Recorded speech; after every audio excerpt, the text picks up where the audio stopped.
Political advertisement paid for Maria Georgina Perez de Venecia with address at Perez Park, Colasi, San Fabian, Pangasinan. Paid by Privato Hotel Group with address at 706 Shaw Boulevard, Pasig City, Metro Manila.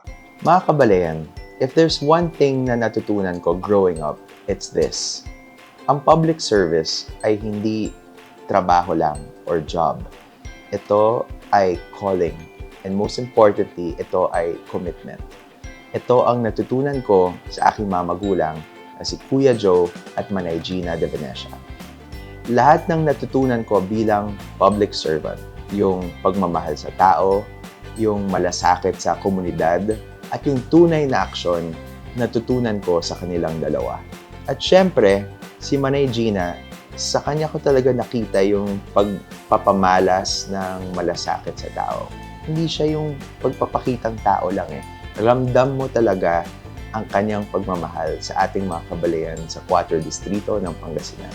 Mula sa pagtulong sa pagbibigay kabuhayan sa ating mga kababayan, sa pagpapalawak ng kalusugan ng ating mga kababayan, sa paghubog at paghulma ng mga values ng ating mga kabataan, at lalo na ang pagtutok sa edukasyon at pagprotekta sa ating kapaligiran o environment.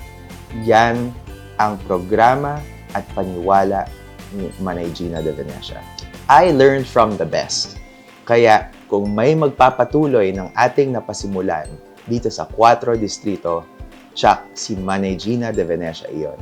Kaya sa darating na eleksyon, Gina ako. G ka na ba?